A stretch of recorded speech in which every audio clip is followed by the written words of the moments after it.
Hi Gandaras, it's me again, Jessica, and welcome back to my channel. So for today's video, pag-uusapan natin yung mga frequently asked questions or madalas itanong sa akin ng mga aspiring applicant na gustong mag-apply dito sa Poland. So ngayon ay nandito ako sa isang park. Dito ako sa isang park sa may lugar sa amin. Ngayon, wait lang, ano ko lang. Ayan. So dito, hindi pa masyadong dilaw yung mga dahon.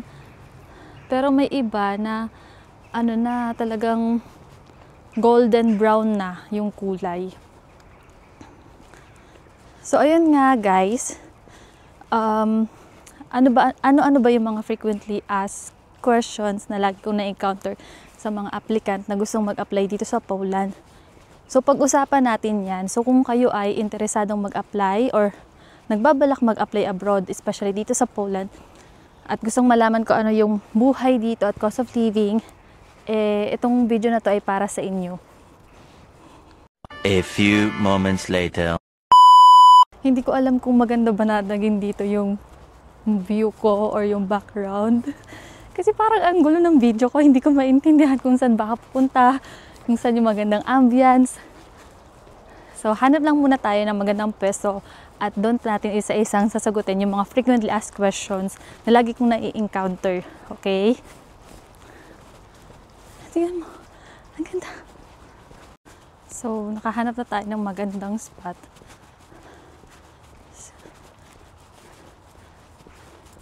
Sana naman maganda dito. May pwede bang patungan na hindi mahuhulog yung camera ko? Ay, go! No.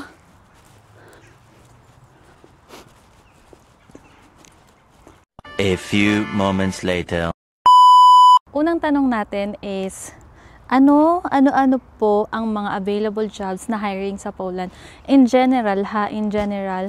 So, kung wala man akong ma-mention sa mga na-encounter nyo na hiring dito sa Poland, pwede nyo i-comment sa comment section. So, ang hiring mostly na-encounter ko is yung factory worker nga, production worker, hotel cleaners or housekeeping, chef or cook, yung welder, tapos yung welder, chef or cook, housekeeping. May narinig din ako na construction worker, mga warehouse, ganyan. So, yan yung mostly hiring. Pero sa agency na pinagtatrabahuhan ko, yung hiring nila doon is yung welder, production worker or factory worker, yung hotel cleaners, and yung chef. Yun po yung hiring. Okay po?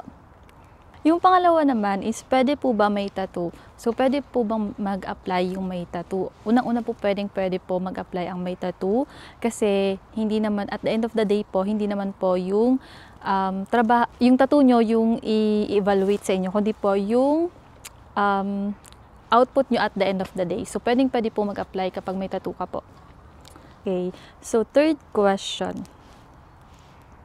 May height or weight requirement po ba? So, wala pong height, wala din pong weight requirement.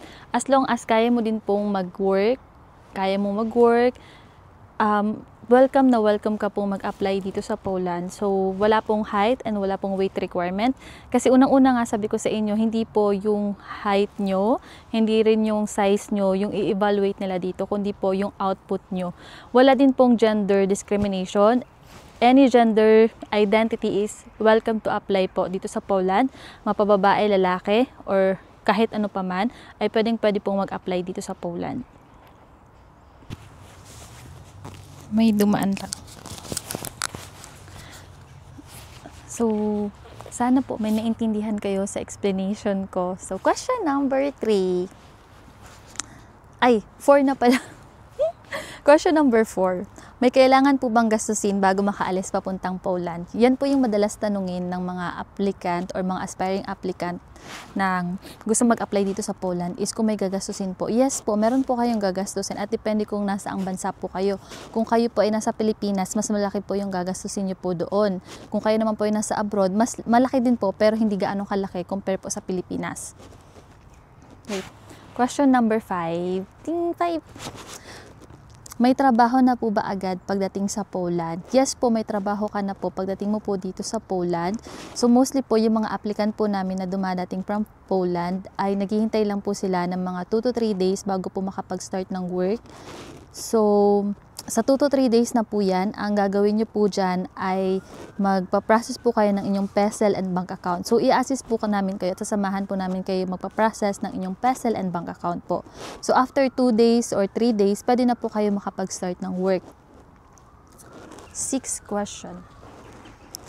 Gaano katagal ang kontrata or employment term? So, ang kontrata po is 2 years, 2 to 3 years and renewable po yun hanggang kailan nyo po gustong mag-work dito. So, wala po ditong parang minimum na, for example, 5 years ka lang po mag-work or 10 years. Dito po is only po yung kontrata hanggang kailan mo po gustong mag-work. So, pwede ka pong mag-work dito hanggang kaya mo pong mag-work, hanggang capable ka pa pong mag-work dito. At syempre, hanggang legal po, yung mga documents mo dito ay pwede ka pong mag-work dito sa Poland. Next question, tumatanggap po ba ng college, undergraduate, or high school graduate? So, ito po ay madalas din itanong sa akin kung tumatanggap din po ba ng high school graduate. Unang-una po, tumatanggap po ng high school graduate or college graduate or college undergraduate. Kung ikaw po ay high school graduate, ang ipe-present mo pong diploma, syempre po yung inyong high school diploma. Kung kayo naman po ay college graduate, ang ipe-present nyo pong diploma is college, yung diploma nyo po nung college. And kung kayo naman po ay undergrad, for example, 2 years ka lang pong nakapag-aral sa college, ang ipe-present mo po is yung inyong high school diploma. So again po, tumatanggap po kami ng high school graduate and college graduate or college undergraduate. Safe po ba manirahan at magtrabaho sa Poland? Yes po, safe po manirahan at mag-work po dito sa Poland. So unang-una po, tahimik po dito sa Poland. Bukod sa tahimik, malinis din po. At napaka-disciplinary po ng mga tao po dito sa Poland. So kahit lumabas ka ako, sa sarili ko na lang po minsan lumalabas po ako nakaka-encounter ako na lumalabas ako ng gabi. Tulad nito, mag-isa lang ako dito ngayon. Dito lang, sa area kong to. Pero dyan sa baba, may nakita akong tao. So, wala pong gagalaw sa inyo dito. So, wala pong magtatangka ng kung ano pa man. So, safe pong manirahan at magtrabaho po dito sa Poland. Kahit lumabas ka ng madaling araw or nag-work at ang out mo is madaling araw, wala pong magtatangka sa'yo. So, safe na safe po dito. Kahit maglakad ka talaga sa mga liblib, wala pong magtatangka. Ganun po ka-safe and katahimik po dito sa Poland. Next question. May discrimination po ba sa Poland, lalo na sa mga foreign workers? So, as a foreign worker here in Poland, so far sa 2 years and a half kong nagstay dito, is never pa naman po ako naka-encounter na na-discriminate po ako. So, wala pa naman po ako na-encounter. And hindi ko po hinahangad na maka-encounter ng ganun. Kasi, gaya nga ng sabi ko kanina po, is mga disiplinadong tao po sila dito.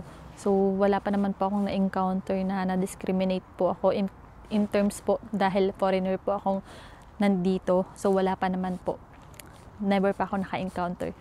So, ayun, ewan ko lang sa iba. So, siguro sa mga makapanood dito at nakapag-encounter na po kayo or naka-encounter na kayo ng na-discriminate kayo, pwede nyo ka pong i-comment sa comment section. Ayun.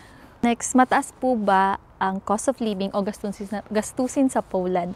So hindi po mataas ang cost of living dito in terms of food Kasi sobrang na-amaze ako kung gaano kamura or gaano kamura yung mga bilihin.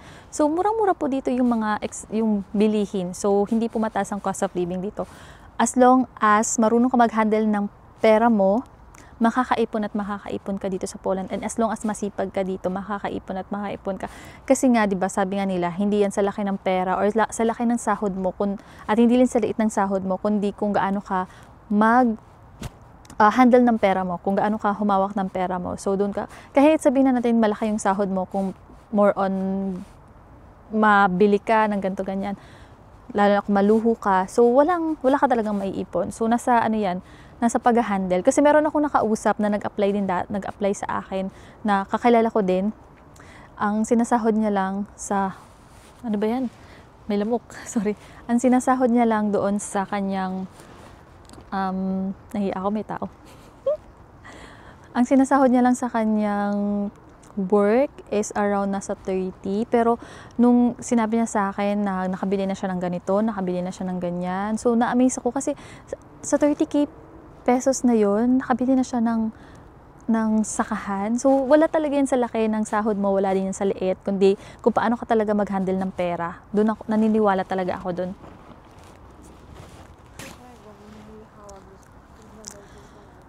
So ito na yung ating last question is, kamusta po ang weather or klima sa Poland? So yung klima and weather po dito is for season po.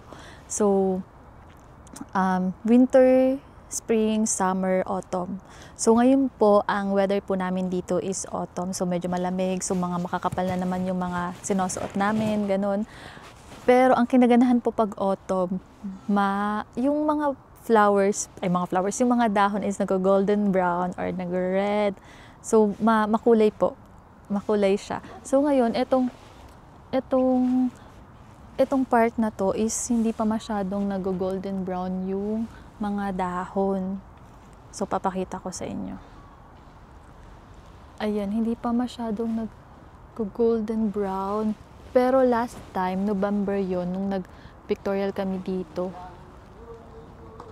So, maganda siya pag as in yung golden na yung area. So, ayun, dito nagtatapos yung aking dito nagtatapos yung aking content na frequently asked question about Poland. So, I hope na meron po kayong naintindihan. Kung meron po akong hindi nabanggit na gusto nyong malaman about Poland, i-comment nyo lang po sa comment section below at sasagutin ko yan sa aking next vlog. So, ayun guys, don't forget to like, share, and subscribe and click the notification bell para lagi kayong updated sa aking video. Bye-bye!